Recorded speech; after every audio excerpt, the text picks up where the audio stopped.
Iran युद्ध पर America के उपराष्ट्रपति जेडी वेंस ने एक बड़ा बयान दिया है। ईरान में अभी युद्ध जारी रखना होगा, ये जेडी वेंस कह रहे हैं और कहते हैं कि हमने अपने सभी उद्देश्य पूरे कर लिए। ईरान में सभी लक्ष्य पूरे कर लिए। अमेरिका ने ईरान को लंबे समय तक जंग से दूर रखने के लिए अभी जंग जारी है और इसे कुछ दिनों तक जारी रखना जरूरी है, ये जेडी वेंस कह रहे हैं, अमेरिका के वाइस प्रेसिडेंट। और देखिए एक और बड़ी खबर, बुशहर न्यूक्लियर प्लांट्स में बिगड़ रहे हैं हालात। रूस की परमाणु एजेंसी ने जारी की है चेतावनी, हमले हुए तो फैल सकता है रेडिएशन।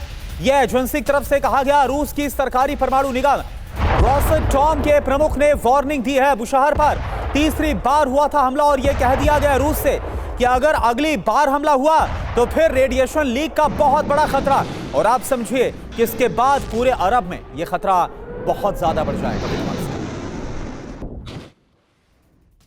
तो देखिए ये अपने आप में बहुत महत्वपूर्ण है। बुशहर संयंत्र इस वक्त खतरे में है। अरब में रेडिएशन जंग का खतरा है। रूस की चेतावनी क्या है? बुशहर न्यूक्लियर प्लांट के पास हालात बिगड़ते नजर आ रहे हैं। प्लांट के पास हमले न्यूक्लियर सेफ्टी के लिए सीधा सीधा खतरा है। ये एलेक्सी लिखाचेव की तरफ से कहा गया है, जो कि रोसटॉम के प्रमुख हैं। और जरूरी बातें देखिए क्या है। बुशहर न्यूक्लियर प्लांट में 70 टन न्यूक्लियर फ्यूल मौजूद है। रिएक्टर या फ्यूल स्टोरेज को नुकसान हुआ तो रेडिएशन का खतरा निश्चित तौर पर बढ़ेगा। और रेडिएशन लीक हुआ तो क्या होगा? यूएई 24 घंटे में तबाही यहां पर मच जाएगी।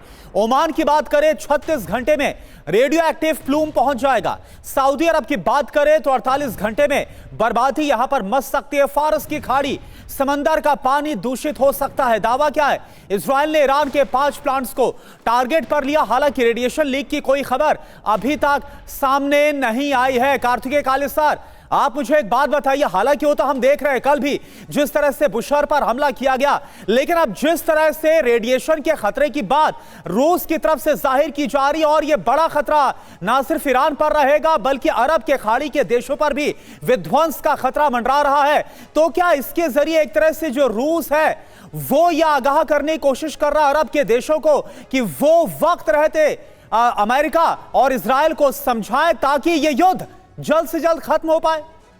देखिए, न्यूक्लियर रिएक्टर यदि ऑपरेटिव है, और जो कि मुझे लगता है कि इस लड़ाई में ऑपरेटिव रहा होगा, तो डेफिनेटली अगर एक ऑपरेटिव और ऑपरेटिंग न्यूक्लियर रिएक्टर पे आप हमला करेंगे तो उसमें रेडियो एक्टिविटी होने की बहुत ज़्यादा संभावना है। एक्सप्लोजन भी हो सकता है, सिंपैथेटिक डेटोनेशन भी होता है, तो कई सारी चीज़ें हो सकती हैं और डेफिनेटली वो खतरा है। परंतु यदि वो न्यूक्लियर रिएक्टर एक्चुअली शटडाउन है या किसी कारण के लिए उसको बंद कर देते हैं, स्पेशली सुरक्षा की दृष्टि से, तो डेफिनेटली उसमें ऐसा कुछ इस प्रकार का कोई एक्सप्लोजन नहीं होगा। रेडियो एक्टिव लीक डेफिनेटली हो सकती है, परंतु वो लीकेज कितना स्प्रेड करेगी वो डिपेंड करेगा कि वहाँ की पर्टिकुलर विंड कंडीशंस कैसी हैं और एग्जैक्टली कितना लीकेज जो है, दैट मीन्स कितना यूरेनियम जो है हवा में गया है उस पर एग्जैक्टली। तो इस प्रकार से यदि देखा जाए साइंटिफिकली तो ये खतरा डेफिनेटली है, बिकॉज लड़ाई में कुछ भी हो सकता है, परंतु इस पर ज़्यादा मतलब मुझे नहीं लगता कि रियली इजराइल का एम जो है वो एक वर्किंग न्यूक्लियर प्लांट को डिस्ट्रॉय करके और इस तरह की बर्बादी करना होगा, ये पॉसिबल मुझे लग नहीं रहा है। परंतु डेफिनेटली